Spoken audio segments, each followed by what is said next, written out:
Senator Rob Portman is a member of the Finance Committee. He joins us now with his reaction to the president's position on tax inversions. Senator, how are you? It's good to see you. I'm doing good, Joe. How are you? What are the chances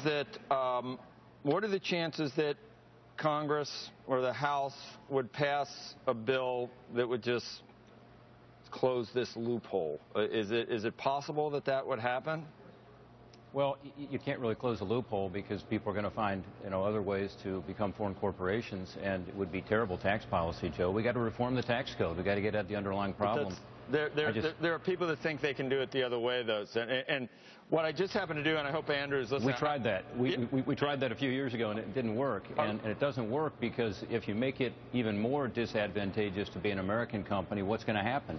You're going to see more companies become foreign companies. Maybe not through inversions, which I think is really only the tip of the iceberg. Yeah. Well, we'll look at it. I mean, there are all sorts of companies being acquired by foreign companies today. Try to buy an American beer right now. I mean, they're bought by foreign companies because the bottom line, after-tax profit, is better for these foreign companies, so they can afford to pay a premium. And that's what's going to happen, and it will accelerate if we even make it harder to be a U.S. company. We've got to get at the underlying problem. I heard the president's speech yesterday. He called these companies economic deserters. And, the problem is Washington.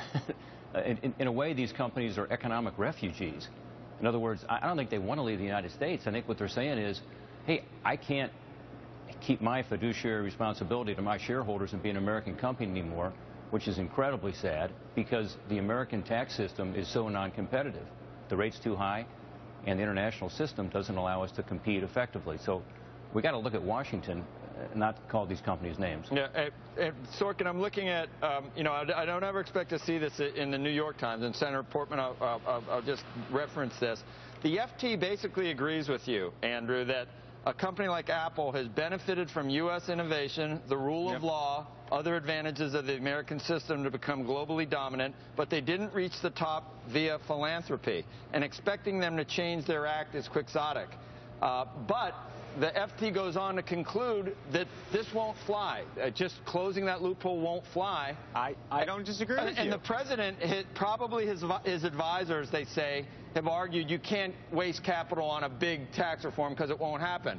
But this won't happen either. If you're going to try to do something, why not try for the grand bargain that actually solves the problem? I don't disagree with you. Look, I think everybody wants corporate tax reform. The FT actually comes to that conclusion that because all you'll do is have more lawyers finding more ways of getting around this loophole. But I could make the argument. Exactly. I could make the argument that President Obama is trying to drive a wedge in Washington right now so that we actually do get some form of corporate tax reform, given the fact that not only Republicans but many Democrats, and by the way, everybody really does want to get to some form of reform. So you don't but think then we sit around and say we can't get there. You don't think this is Senator Portman? To me, it looks like there's an November, and it's an easy position to take that the graft-dodging corporations are the bad guys. And Congress won't raise the minimum wage, and they won't close this loophole. What am I to do? Elect more Democrats in November. Look, I hope the president's interview yesterday with Steve was accurate and that he is going to send a detailed tax proposal forward. He hasn't yet, and back in 2012 they sent a 25-page white paper from Treasury. That's great. But they have not engaged with us on corporate tax reform. I hope they will. As you know, because I've talked about this on this show for the last 3 years, this is not just an important problem, it is an urgent problem. And the people who are suffering are American workers, because when you have these high tax rates, based on all the economic analysis, including a Congressional Budget Office report, 70% of the harm goes to workers in terms of lower pay, lower benefits, and the ability to have a job. So this is an issue that ought to be something that the president leads on. I think it sounds like last night that he wants to start leading on it based on his interview with you guys. That's great, but it's not going to be solved by just doing these political one-offs where we make it even harder to be an American company. You mentioned Apple. They dragged Apple up here to the Hill, the Democrats, to give them a hard time about using creative tax planning, okay? And said, basically what the president said yesterday. They didn't use the word economic deserters. I think they used the word economic patriotism means you shouldn't go overseas. Well, listen, what we did in that hearing is we came forward and said, this is what Samsung pays. After all this creative tax planning by Apple, Samsung pays less. And so if you're Apple, what are you to do? And every other country in the world that is part of the OECD. All the developed countries have all reformed their tax code since 1984 when we last touched it. So, Senator, and we're just sitting at the sidelines, and there's an opportunity here to do it. Get into the nitty-gritty. We all want this country to be the most attractive business. What does that mean the rate has to be for you? It's got to be at least 25%. It'd be better to be lower because 25% is now the average. In fact, it's slightly above the average when you include the state taxes, because we're really at 39 now. But it's got to be at least a 25. And we have to have a tax system internationally that's a territorial type system. There are ways to do it. As we've talked about before on the show, I've drafted a proposal. I've had it scored by the Committee on Taxation up here, the Joint Tax Committee, to be revenue neutral. There's a way to get there. By the way, I've shared those details with the administration. I'm happy to share it with others.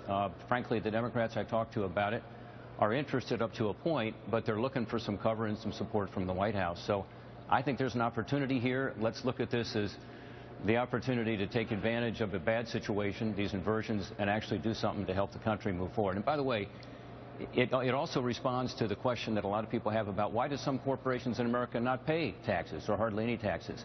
If you did this reform, everybody would be paying taxes. Right. Because you'd have fewer preferences, exemptions, credits, deductions, and, you know, so it's good for the country to reform this code, but it's also good for the American worker who right now is getting the short end of the stick. Right. Senator, do you think you could carry Ohio in 2016? No, seriously, do you think you could? Well, I'm up for re-election, so I hope so. No, I don't mean that. I mean, how about Portman, Becky? I mean, I love Don't put Becky on the spot. And then, on social issues, you're on certain social issues, you're where I'm glad where you are, and because I think that it's not divisive, and you speak. You're kind of boring, maybe, but we could spruce you up a little bit. But you know what? I think boring in a good way. Right, in a good way. But I think the social issues might not allow you to appease the base. No, but you would be. Hey, Joe. I'm with Where Joe. are you? I mean, we're back to, we got two families in this country. Those are the only people that can run. I mean, I don't get it. Here's where I am. The country's in trouble. We're in trouble because we are slipping behind, because we're not doing what we need to do on tax reform, as we talked about. But it's much bigger than that. It's about regulations. It's about what we do in terms of international trade, where we are sitting on the sidelines and the American workers getting hurt. It's about what we're doing in terms of health care costs dramatically increasing at a time when you already have a middle-class squeeze out there with wages going down. So, look, I think the country is in trouble. The debt and deficit's a real issue. I did a little comment on that this week and got a lot of grief from the right and the left saying, why are you talking about the debt and deficit? I'm talking about it because it's at record levels and because it enables us as Americans over the next 30 years to add another $70 trillion to the debt. So these are big issues. And if we don't address them, I think the country is not going to be able to get back on its feet, and we're not going to be able to pass along to our kids and grandkids a better country. So that's what I'm focused on. I'm doing it in the Senate now, and I hope to continue. Don't change the subject. Don't change it. So weren't you trade? What were you? You've done like 10 things in Washington. Right? I mean, you got all this experience too, right? Yeah, I can't keep a job. Will you think about it? Not VP. Just think about it, because I don't know. Great state of Ohio. A lot of presidents have come from Ohio. You know that, right? Yeah, you just got this Ohio bias, Joe. By the way, our Cincinnati Reds are having a tough time. If you could go and throw out the first pitch, I just checked. They get to 1.5 games back from Milwaukee before the All-Star break. I go to one of the games against the Yankees. They get swept by the Yankees. They've lost 6 straight. They're 6 back again, and it's like, why do I try? Why do I? No, there's still room for a comeback. A lot of injuries. Got the Nats in town this weekend, so hopefully we'll do well against. Or? No, he's not. But you jinxed him. Yeah. I don't know. Hope springs eternal, my friend. Senator, you made a lot of sense. The president yesterday said he was. What does 4 square behind mean? He's 4 square behind doing this tax reform. So maybe. Look, I think let's take him at his word and let's get busy on it. I think the American people are looking for leadership right now, and this is one area where they're seeing these companies go overseas. They don't like it. I don't like it. You don't like it. But let's do something about it that actually gets at the core of the problem, which is we've got a non-competitive tax code. What drives me nuts is just the picking fights, pointing at fingers, and elections coming up, and these guys are this, and divide. It's all the same crap. I don't know if you're really going to see anything get introduced. I think it's looks like more posturing, and we have 5 years of it. But Senator, I appreciate it. Thanks, Joe. Thanks, Becky. See you, Andrew. Thank you. Take care, guys.